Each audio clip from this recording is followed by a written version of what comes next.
Good morning 11th class. बच्चे आज जो टॉपिक हम डिस्कस करेंगे that is centre of mass. बच्चे centre of mass, centre of mass ध्यान से सुनना बेटा। क्या होता है सेंटर ऑफ मास? सुनो बेटा। बेटा अगर एक बॉडी है वो different type of motion create करती है। मैंने आप लोगों को सिखा चुका हूं ना, translational motion, rotational motion, rolling motion बेटा। लेकिन इसमें बहुत सारे पार्टिकल हैं, ध्यान से देखना बेटा, बहुत सारे पार्टिकल हैं बेटा। अगर ये बॉडी हर टाइप की मोशन क्रिएट करती है, ट्रांसलेशनल भी, रोटेशनल भी, रोटेशनल प्लस ट्रांसलेशनल, ये मैं आप लोगों को बता चुका हूं बेटा, ये मोशन करेगी बेटा। हर पार्टिकल को अलग अलग डील करना, हर पार्टिकल को अलग अलग डील करना पॉसिबल नहीं है। इतने पार्टिकल होते हैं बेटा एक बॉडी के अंदर, क्या हर पार्टिकल को अलग अलग डील किया जा सकता है? क्या कभी नहीं किया जा सकता। मैं कहूं पार्टिकल नंबर ये वाला, इसकी सारी सिचुएशन बताओ, इसकी मोशन किधर है, कितनी इसकी वेलोसिटी है, कितनी इसकी एंगुलर वेलोसिटी है, सारी चीजें उसको डिफाइन नहीं कर सकते बेटा। अब बात आती है कि अगर हर पार्टिकल को डील नहीं कर सकते तो सर इसका ऑप्शन क्या है एक बॉडी का, फिर इस बॉडी को कैसे डील करेंगे? तो समझना बेटा। अब वो एक नाम बता रहा हूं सेंटर ऑफ मास का बेटा, यानी कि it is not possible to define it is not possible to define the motion of each particle। याद रखना बेटा, ये मैं क्या कोई भी नहीं बता सकता, पॉसिबल ही नहीं है बेटा, इतने इनफाइनाइट पार्टिकल होते हैं बेटा। अब बात ही आती है बड़े माइंड के बाद कि सर फिर क्या करें, हर पार्टिकल का अलग अलग बता नहीं सकते तो उसका क्या करें? तो बेटा एक नाम मैंने बताया था, that is called centre of a mass बेटा। तो सेंटर ऑफ मास एक पॉइंट होता है बेटा, लिखो centre of mass, it is a point inside और आउटसाइड, बाहर भी हो सकता है बेटा, आउटसाइड द बॉडी वेयर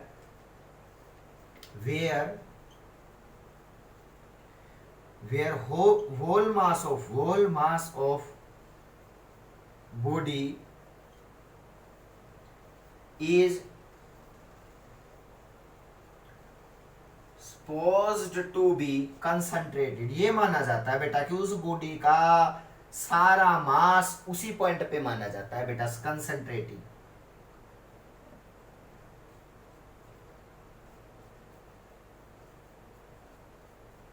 आप लोग इसको याद रखोगे कि whole mass of a body suppose to be, कि ये पॉइंट जो चूज किया है ना बेटा, whole mass of a body suppose to be concentrated बेटा। ये पॉइंट आउटसाइड भी हो सकता है, इनसाइड भी, उसको डील कर लो, उस पॉइंट को डील कर लो, समझ जाना। सारी बॉडी को डील कर लिया हमने बेटा। मान लिया पॉइंट कहीं भी हो सकता है, हर बॉडी का अपना अलग अलग जगह होता है बेटा, तो आप लोग इसको कहीं पे भी, वो मैं बताऊंगा एक ऐसे सेंटर ऑफ मास निकालते हैं किसका कहाँ है बेटा। लेकिन ये कॉन्सेप्ट आपको समझ में आना चाहिए। और क्या है बेटा, यानी कि इट इज वेरी इजी, बहुत इजी हो जाता है बेटा, it is very easy to deal with centre of mass बेटा, deal with a centre of mass. अब तो एक पॉइंट ही दिखेगा बेटा, सारा उस पे ही देखेंगे वो किधर जा रहा है, क्या कर रहा है, हर पार्टिकल को डील करना बंद कर देंगे बेटा। तो इसका मतलब it is easy to deal with centre of a mass बेटा। अब बात करते हैं, देखो बेटा क्यों सेंटर ऑफ मास ही हमने लिया, तो एक चीज एक देखना बेटा, सेंटर ऑफ मास का रियल में मीनिंग क्या होता है मैं बताता हूं आपको। देखो बेटा मैं अब कर रहा हूं, ये चीज नोट कर लेना बेटा, नोट कर लेना बेटा। मान लिया बेटा एक रोड है, रोड के साथ दो ब्लॉक कनेक्टेड है, मान लिया टू बॉडी है बेटा, M1 M2, दो बॉडी बेटा। ये मैंने इसको थ्रो किया तो पता है कैसे जाएगा? हो सकता है ये ऐसे जाए, थोड़ी देर बाद ये ऐसे मिले आपको, फिर ये ऐसे, फिर हो सकता है बेटा ये लोकेशन ऐसे बन जाए इसकी, फिर हो सकता है ये ऐसे हो जाए बेटा,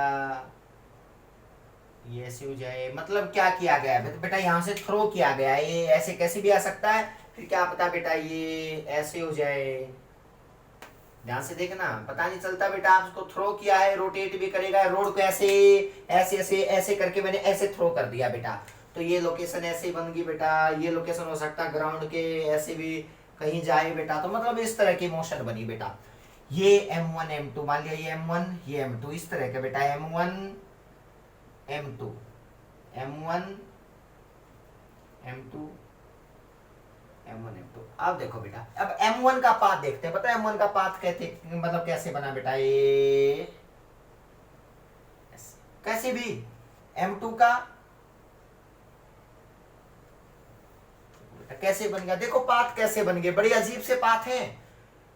M1 का पाथ ऐसे, अगर आपने डील करना है ना इसकी ट्रेजेक्ट्री डील करनी है तो ऐसी ट्रेजेक्ट्री बनेगी। M2 की ऐसे बनेगी, M2 ऐसे गया है, लेकिन बेटा एक पॉइंट ऐसा है इस रोड के ऊपर जिसकी बहुत ही इजी बनेगी, वो ये वाला है बेटा। देखो उसका सेंटर देखो ध्यान से, दोनों का सेंटर की ट्रेजेक्ट्री ऐसे बनेगी जैसे बहुत सिंपल ट्रेजेक्ट्री होती है बेटा, स्ट्रेट। मतलब एक ये पाथ बेटा आराम से डील कर सकते हो। ये ऐसे जिग जैग कुछ से इस तरह के टाइप नहीं बनेंगे बेटा। तो इसका मतलब क्या हुआ, मैं क्या समझाना चाह रहा हूं, ये जो लाइन है ना, ये लाइन जो ये पॉइंट है, ये पॉइंट ये बोला जाता है सेंटर ऑफ मास बेटा। देखो सेंटर ऑफ मास को डील करना कितना इजी है बेटा।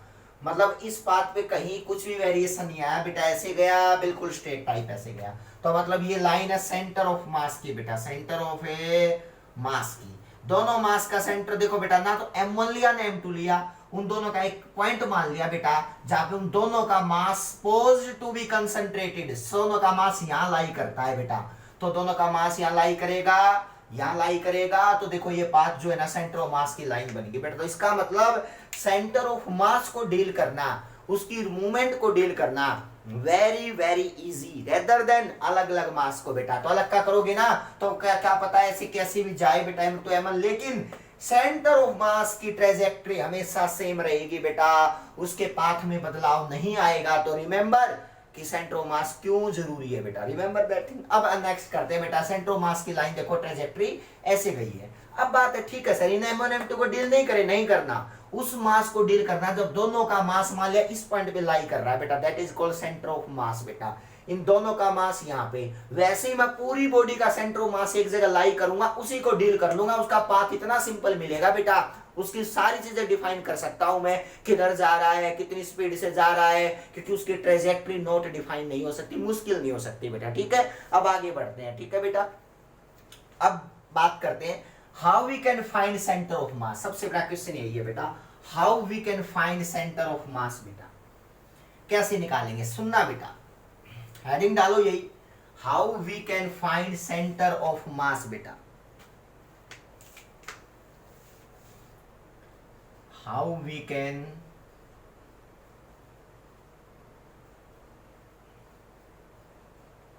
ये पॉइंट कैसे निकाले। देखो नाम मास है, मास नहीं होता पॉइंट होता है बेटा वो। How we can find centre of mass, किसका कहां होगा सर हमें तो नहीं पता। सुनो बेटा, मान लिया एक रेफरेंस फ्रेम बनाया बेटा, एक रेफरेंस फ्रेम बनाया, दो मासेज लिए जैसे अब रोड पे लिए थे बेटा, सेम यहां कनेक्टिंग है बेटा दोनों। कहीं बेटा दो पार्टिकल की बात की, ये ऑब्जर्वर है बेटा, यहां से फर्स्ट मास पता है कितनी डिस्टेंस पे मानना बेटा, मान लिया इस लोकेशन से मान रहा हूं बेटा, ये ऑब्जर्वर है बेटा, ये रेफरेंस फ्रेम है बेटा, मैं लिख देता हूं रेफरेंस फ्रेम, जहां पे मैं बैठ के देख रहा हूं उन मोशन को बेटा, रेफरेंस फ्रेम। आप देखो यहां पे बैठ के देखा तो पता है फर्स्ट मास कितनी डिस्टेंस पे मिला, R1 वेक्टर पे बेटा, तो इसकी लोकेशन R1 माननी बेटा कि ये R1 लोकेशन पे लाई कर रहा है बेटा सेंटर से, तो मैंने बैठ के बता दिया ये R1 है मेरे से, ये M1 मास बेटा, ये M2 पता है बेटा, M2 दो पार्टिकल, ये यहाँ पे बेटा इसकी मान लिया बेटा, ये जो मास है ये लोकेशन इसकी R2 है बेटा, that location is a R2 बेटा। ठीक है, अब सुनना बेटा, मैंने क्या किया, बड़ा इंटरेस्टिंग है, मैंने जो है ना बेटा इसकी इनकी मूवमेंट देखना चाहिए। पता है मूवमेंट कैसे होगी, देखो बेटा मूवमेंट देखना चाहिए तो मैंने इसके ऊपर फोर्स लगा दिया बेटा F1 बेटा, ध्यान से देखना, इसकी देखना चाहिए मूवमेंट तो मैंने इसके ऊपर लगा दिया F2 बेटा। देखो दोनों पे फोर्स लगाना है क्योंकि मैं अलग अलग पार्टिकल की मूवमेंट देखना चाह रहा हूं बेटा F2। ठीक है, अभी इसकी कैसी पोजीशन कैसे चेंज होगी बेटा, F1 पे फोर्स लगाया, F2 पे लगाया बेटा, ध्यान से देखना, और एक पॉइंट मिडल में और मान लिया कहीं पे बेटा, यहाँ पे ये मैंने सेंटर ऑफ मास मान लिया बेटा, इन दोनों का है, तो इन दोनों का इकट्ठा मास मान लिया, अलग अलग को डील नहीं करेंगे, तो इसका मतलब इस पॉइंट को डील कर लेंगे बेटा, दोनों का मास है ये मान लिया, ये सेंटर ऑफ मास की लोकेशन मान ली बेटा कि ये पॉइंट यहाँ लाई करा, कहीं भी कर सकता है, लेकिन मैंने इस लाइन एक्सिस में यहाँ मान लिया बेटा। ये डिस्टेंस पता है मेरे से कितनी दूर है बेटा, ये RC.m मान ली, RCM बेटा, लिख लो बेटा। R1 क्या है, position vector of first mass from origin, position vector of A first mass from origin बेटा। इसके मोशन डील करेंगे तो इसके ऊपर मैंने फोर्स भी लगा दिया F1 बेटा।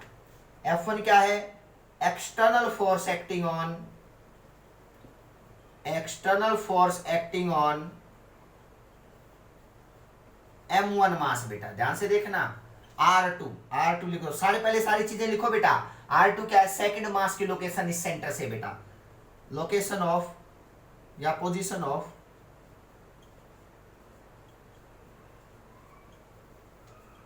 Second mass from origin. अब बात करते हैं F2, ये क्या है, इसकी मोशन देखनी है ना, इसके ऊपर भी फोर्स लगा दिया बेटा, force acting on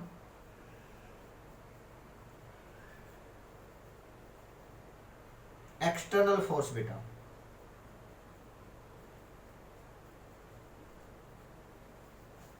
external force acting on M2 mass बेटा। बहुत बढ़िया बेटा, ये बात आपको याद रखनी पड़ेगी। अब RCM क्या मान लिया दोनों का मास। अब दोनों से हम नहीं बात बन रही है, दोनों को अलग अलग डील नहीं कर सकते, तो उन दोनों का एक जगह पॉइंट मान लिया कि इन दोनों का मास यहाँ लाई कर रहा है बेटा, इस पोजीशन पे, तो इसको डील कर लेंगे। तो मान लिया एक लोकेशन और मान लो बेटा, वो बाद में काम आएगी, RCM, location of centre of mass from origin बेटा, जहां से मैं देख रहा हूं रेफरेंस फ्रेम से बेटा, location of centre of mass from origin. इसका मतलब होता है मैं यहां बैठ के देख रहा हूं बेटा, फ्रॉम ओरिजिन, यहां से काउंट करूंगा सारी चीजों को, मतलब ये मैं बैठ रहा हूं यहां पे। अब आगे बात है, ठीक है सर, RCM F1 F2, लेकिन बेटा जब दो पार्टिकल जुड़े होते हैं ना एक दूसरे से, देखो बेटा तो बॉडी के दो पार्टिकल है, पता है ये बॉडी के अंदर है। अब दो पार्टिकल जब जुड़े हैं ना एक दूसरे से, तो क्या होगा, देखो मैं F1 इधर लगाऊंगा ना, ये बॉडी, ये दोनों पार्टिकल जुड़े हैं, तो इन दोनों का आपस में इंटरनल फोर्स भी तो होगा बेटा, ये इसको इधर थोड़ी ना आने देगा, ये इस पे इधर फोर्स लगाएगा, ये इस डायरेक्शन में, क्यों आ रहा है इस डायरेक्शन में, तो मान लिया वो मान लिया F12 बेटा, F12 सारी चीजें देखना बेटा। बेटा F2 पे इधर लगाया तो ये वाला M1 थोड़ी ना इसको इधर आने देगा बेटा, क्योंकि अटैच है यहाँ पे बेटा, सिस्टम तो कनेक्टेड एक दूसरे से, तो बेटा वो क्या करेगा बताओ, उसको इधर रोकेगा, तो मतलब ये बन गया F21, यानी कि F12 और F21 क्या है बेटा, ये और नोट कर लो बेटा जल्दी से, सारे साइन कन्वेंशंस देख लेते हैं, डायग्राम अच्छे से बनाना बेटा। F12 F21 क्या क्या है बताओ, F12 force acting on particle 1 बेटा, इस पार्टिकल का नाम 1 रख दो, इस पार्टिकल का नाम 2 रख दो बेटा, force acting on particle 1 due to, किसकी वजह से लगा है, पार्टिकल 2 की वजह से बेटा, 1 पे लगाया, 2 ने लगाया 1 पे, देखो इस डायरेक्शन में, 1 2 पे लगाएगा, इस डायरेक्शन में एरो दिखा दिया बेटा, तो F21 क्या होगा, F21 देखो ना बेटा, इस चीज को मैं रब कर रहा हूं, F21 क्या होगा,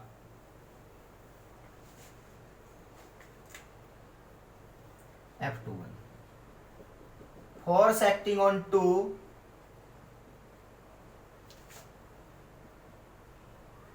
force acting on particle 2 due to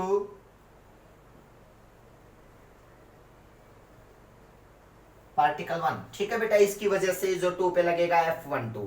आप प्रॉब्लम क्या है बेटा, ये दोनों फोर्स उनके इंटरनल फोर्स है, लिख लो बेटा F12 and F21 are internal force बेटा, एक्सटर्नल नहीं है, ये पार्टिकल एक दूसरे पे अंदर ही लगा रहे हैं बेटा, इंटरनल फोर्स। लेकिन F1 एंड F2 क्या है बेटा, जो बाहर से लगाए हैं बेटा दोनों पार्टिकल पे, आर एक्सटर्नल फोर्स बेटा, आर अब सुनना बेटा, ये सारी चीजें नोट जरूर करते चलना बेटा, इसमें कोई ऐसी बड़ी बात नहीं है जो आपको प्रॉब्लम क्रिएट करे। इसको डील करेंगे। अब सबसे पहले इसको निकाले तो सही, देखो कैसे निकालेंगे, देखना बेटा। अब मुझे बताओ टोटल फोर्स इस सिस्टम पे कितना लगेगा। मान लिया बेटा इन दोनों पे बताओ बेटा टोटल फोर्स, ये दोनों एक सिस्टम है बेटा, दोनों इकट्ठा डील करो बेटा। टोटल फोर्स कितना लगेगा, टोटल फोर्स एक्टिंग ऑन, पहले 1 पे निकालो क्या, एक्टिंग ऑन पार्टिकल 1 बेटा। तो बताओ जल्दी से क्या होगा, पार्टिकल पे 2 भी निकालो, दोनों को ऐड कर देंगे बेटा 1, कितना बनेगा बताओ। एक तो F1 लग रहा है, एक F12 लग रहा है, तो देखो बेटा F1 प्लस F12 ये बन गया बेटा। दूसरा क्या है, टोटल फोर्स एक्टिंग ऑन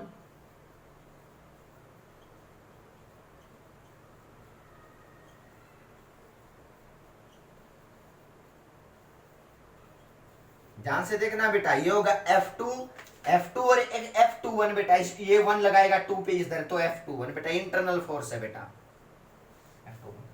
अब इन दोनों को इकट्ठा, अब सेंट्रो मास की बात करेंगे तो टोटल मास ले, तो सबसे पहले तो बताओ इस पूरे सिस्टम पे टोटल फोर्स कितना लगेगा। तो इन दोनों को आपस में ऐड कर देंगे बेटा। बे 1 पार्टिकल और 2 पार्टिकल दोनों एक सिस्टम में है ना, तो ये सेंट्रो मास पढ़ रहे हैं बेटा, इन दोनों का मास एक पॉइंट पे सपोज टू बी कंसंट्रेटेड मानेंगे कि इस पॉइंट पे लाई कर रहा है, तो मतलब इन दोनों को एक साथ डील करना है। तो टोटल फोर्स देखो बेटा इन दोनों पे कितना लगा, जल्दी से बताओ। Total force acting on system of particle बेटा, टोटल फोर्स कितना लगेगा बताओ। Total force on the system of particle, total force acting on the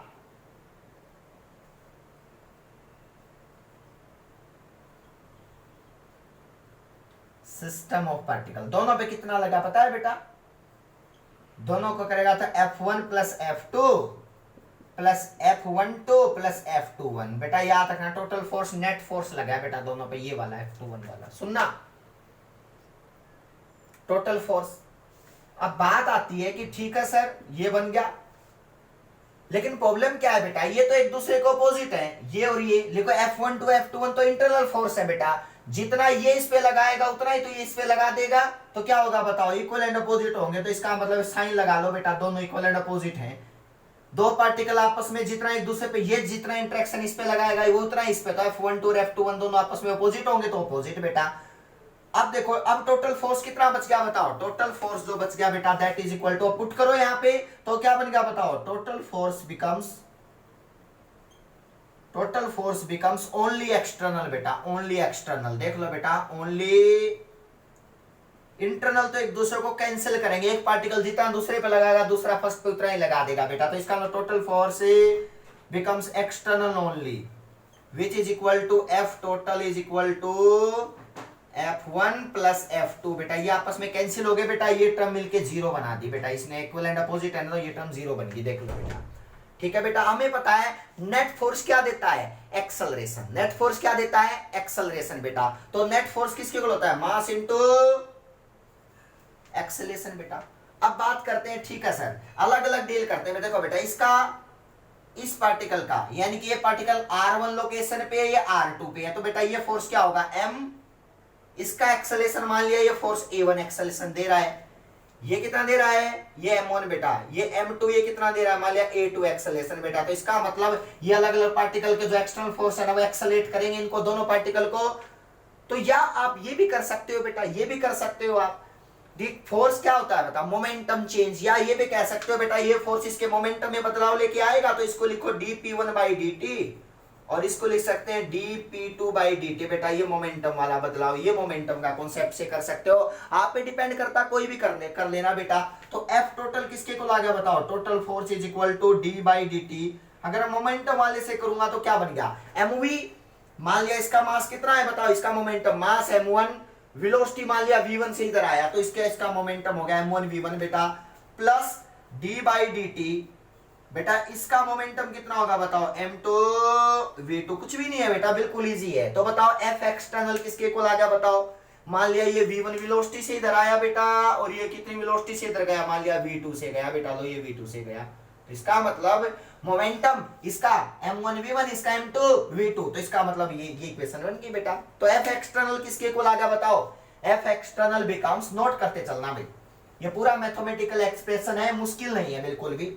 तो एफ एक्सटर्नल या F total is equal to m1 d by d T.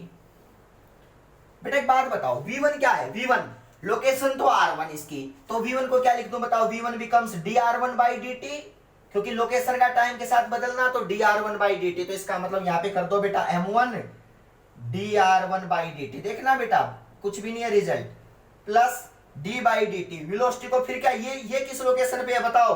v2 velocity कहां से है? r2 location पे है, तो इसका मतलब यहां पे हो गया बेटा m2 dr2 बाई dt। ये dt बाहर ले लो बेटा, डबल स्केयर आ जाएगा, d square upon dt square, double derivative m1 r1, ये आप याद रखोगे। इसका भी d बाई dt इधर मल्टीप्लाई होगा बाहर, तो d अपॉन डबल डेरिवेटिव बन जाएगा। m2 तो कांस्टेंट है बेटा, तो इसलिए डबल डेरिवेटिव ये वाले बेटा, ये क्वेश्चन बन गया। इसको सॉल्व कर लिया तो ये बनेगा रिजल्ट। ठीक है बेटा, अब देखते हैं नेक्स्ट, तो क्या बन गया? F total, F total. अब देखो D square upon d t square तो मैंने बाहर लिया बेटा, अंदर क्या बच गया बताओ? m1 r1 plus m2 r2, ये बेटा डी स्केयर इसमें से लिया बेटा कॉमन। तो अब रिजल्ट क्या आ रहा? देखो बेटा रिजल्ट आ गया एफ टोटल। बेटा मैं एक बार सेंटर ऑफ मास की इक्वेशन लिख दूं बेटा। देखो बेटा एक टोटल मास, देखो बेटा मैंने क्या किया? m1 प्लस m2 से इधर मल्टीप्लाई कर लिया, डिवाइड, और m1 प्लस m2 से क्या कर दिया बताओ? मल्टीप्लाई कर दिया। कोई इफेक्ट तो नहीं पड़े बेटा? या मैं कह दूं बेटा कि आप लोग ये जो f है बेटा, यहां पे m1 प्लस m2, ये इक्वेशन बनने के बाद आपका रिजल्ट क्या बनना चाहिए? सोचो बेटा। देखो बेटा एफ टोटल, बेटा मैं सेंटर ऑफ मास के साथ डील कर लूं। देखो बेटा टोटल मास, देखो इस पे आओ, अगर दोनों का सम यहां माना गया, दोनों का टोटल फोर्स, तो होल मास यहां माना गया है, तो इस टोटल फोर्स को इक्वल करूं तो क्या बनेगा बताओ? टोटल मास क्या होगा? देखो m1 प्लस m2, देखो बेटा is equal to d square by d t square, same बेटा सेम चीज है, अपन क्या बन गया बताओ? R a centre of mass बेटा। देखो वैसा ही बन गया बेटा, dr1 by dt is equal to d square by d t square upon, अब क्या किया बताओ? ध्यान से देखना बेटा, m1 प्लस m2 इधर मल्टीप्लाई भी तो करना पड़ेगा बेटा, इधर मल्टीप्लाई नहीं किया ना मैंने। f total is equal to m1 plus m2, divide का तो मल्टीप्लाई भी तो करना पड़ेगा। लो भाई लो बेटा क्या बन गया? m1 plus m2 into D square by d t square m1 r1। Mathematical calculation है बेटा, आप आराम से कर लेना बैठ के। ठीक है बेटा, देखो अब मैंने सेंटर ऑफ मास इन्वॉल्व कर दिया है बेटा। टोटल फोर्स था, टोटल फोर्स की जगह पे क्या कर दिया बताओ? सेंटर ऑफ मास वाला कॉन्सेप्ट यूज कर दिया कि भाई यहाँ पे F is equal to m a को d square r upon d t square कर दिया। लो बेटा m तो होल मास है तो m1 प्लस ए, m2 तो इसके लिए होल मास यूज करना पड़ेगा, m1 प्लस m2 तो m ए बन गया बेटा। ये इक्वेशन तो m1 से m कैंसिल बेटा, डी स्केयर से डी टी स्केयर कैंसिल, तो आरसीएम किसके को ला गया बताओ? यही है बेटा सेंटर ऑफ मास, जो लोकेशन का फॉर्मूला आएगा m1 r1, ये आपने याद रखना है बस बेटा, m2 r2 upon m1 plus a m2, that is a location of centre of mass, जहां whole mass of a body is supposed to be concentrated. इस फॉर्मूले से आप लोग आराम से बताओ ये आरसीएम कितना आएगा, और वो आरसीएम की वैल्यू पुट करो और आपकी लोकेशन आ जाएगी आरसीएम बेटा। तो ये वो लोकेशन है सेंटर ऑफ मास निकालने का, ये फॉर्मूला है m1 r1 plus m2 r2 upon m1 plus m2 बेटा। ये दो मासेस लिए थे, उनको यूज करके मैंने ये डील किया। मुश्किल नहीं है बिल्कुल भी, यू कैन डू, कर सकते हो बेटा। अब इसकी नेक्स्ट लेक्चर में इसको इंपॉर्टेंस देंगे। मैथमेटिक्स आज का काम है, पूरा मैथमेटिक्स आराम से घर बैठ के सोल्व कर सकते हो, इसमें कोई ऐसा नहीं है जो आपको समझ में ना आए बेटा। ठीक है, थैंक यू सो मच।